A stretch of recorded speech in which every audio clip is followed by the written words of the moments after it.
Hanafi adalah seorang yang aktif dalam soal-soal seks. Memang beliau ada kepelikan dalam aktiviti seks. Yang mana apa kejadian, hari kejadian tu suami dia balik, macam mana karakter suami dia. Hai semuanya, balik lagi bersama aku Putri Nabila. Bagaimana kabar kalian? Mudah-mudahan kalian semua selalu dalam keadaan sehat walafiat ya weh. Kali ini aku mau ngebahas salah satu kasus kriminal yang sempat menggemparkan negara tetangga kita, yaitu Malaysia. Wait. Kayak ada yang lain nih. Kan? Belum pakai soplen aku ternyata. Pakai soplen dulu lah aku ya weh. Jelek kali aku rasa nggak pakai soplen. Bentar ya, wait. Sabar.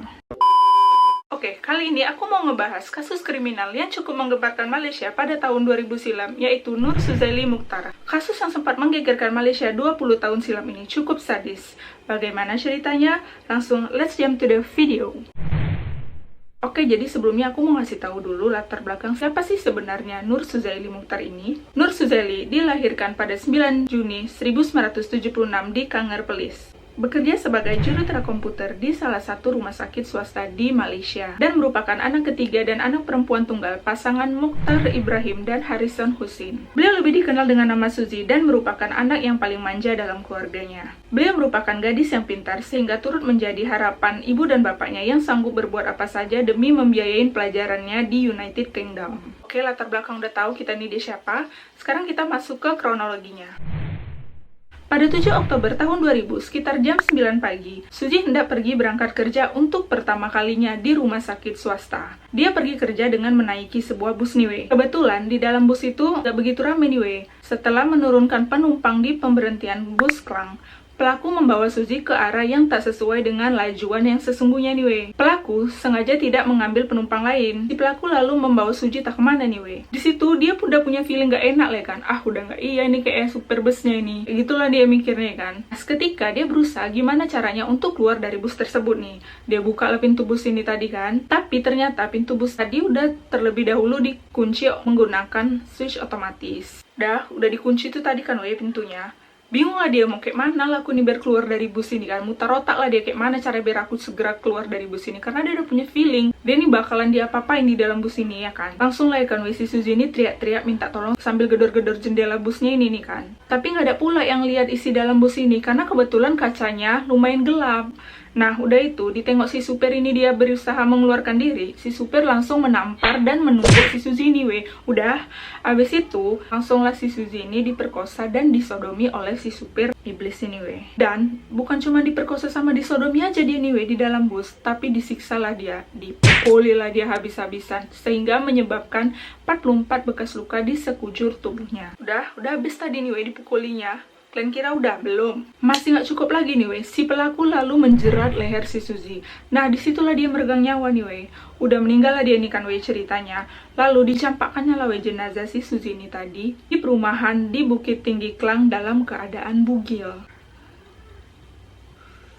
Lalu, jenazah Suzy ditemukan oleh masyarakat sekitar di tepi jalan kawasan pembinaan Bukit Tinggi Klang pada sore harinya dan langsung diantar ke rumah sakit di Kuala Lumpur untuk segera diotopsi nih weh. Lalu, jenazah Suzy dikebumikan di tanah tempat kelahirannya di Perlis pada hari berikutnya.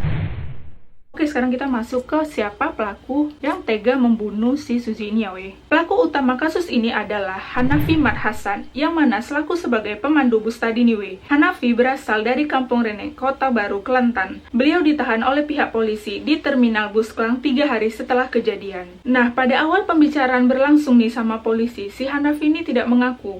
Dia mencoba mengada-ngada cerita weh. Dia bilang malah dia melihat Suzy turun dari bus dalam keadaan tergesa-gesa.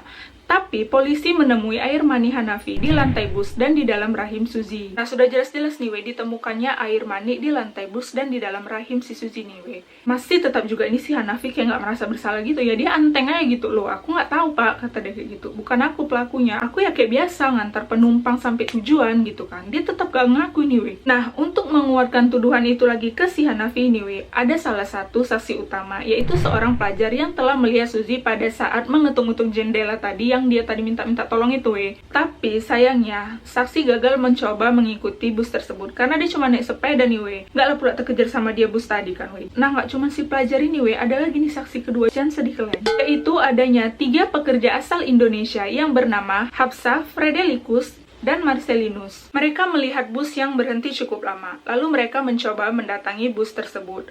Lalu mereka melihat dari dalam bus ada seseorang yang membuang baju, habis itu bus itu langsung pergi dengan cepat gitu kan weh. Nah, curigalah ketiga orang pekerja asal Indonesia ini tadi kan weh, datangi mereka tiga lah langsung tempat di mana bus tadi membuang baju nih weh. Dan ternyata itu adalah baju perempuan nih weh. Nah ternyata nih weh, si Hanafi ini sebelumnya udah pernah menikah sebanyak 4 kali nih weh. Lalu antara 16 bukti termasuk air mani yang ditemukan di lantai bus dan di dalam rahim Suzy, karcis Suzy juga ditemukan di dalam rumah si Hanafi nih weh, serta nomor CD tiket bus yang sepadan. Ditambah lagi dengan ditemukannya handphone Motorola punya Suzy, makin menguatkan bahwa Hanafi lah pelakunya.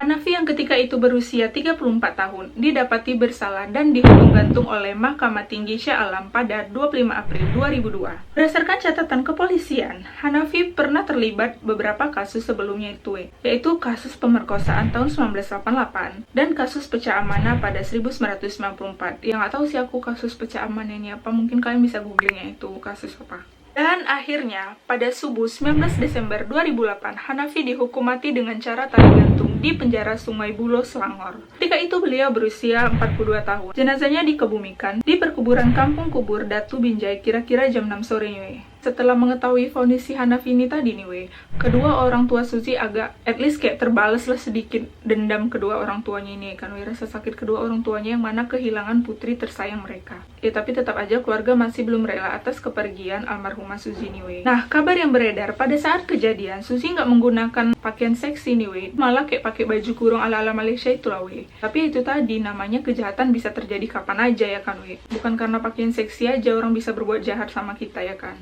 Kayak Suzy ini aja begitu sopannya pakaian dia tertutup semua tanpa nampak aurat, tapi tetap aja diperlakukan secara sadis seperti itu. Ini merupakan kasus kriminal yang cukup sadis ya weh menurut aku.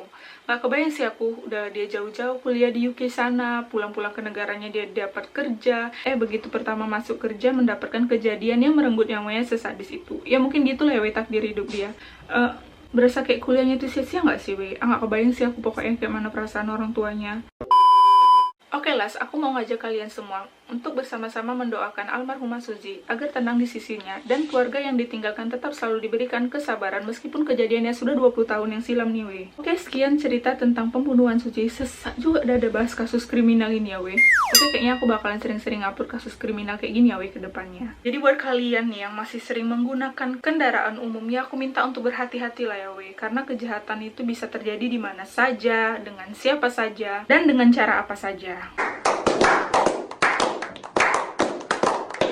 Oke, semoga kalian terhibur dengan videonya. Kalau kalian suka videonya, jangan lupa tekan tombol like-nya. Kalau kalian merasa video ini bermanfaat, boleh kalian share ke teman kalian. Dan buat kalian yang punya referensi aku mau buat video apa, jangan lupa komen di bawah. Jangan lupa juga untuk tekan tombol loncengnya agar kalian mendapatkan notifikasi setiap kali aku mengupload video terbaru. Dan yang terakhir, jangan lupa juga untuk tekan tombol subscribe. See you!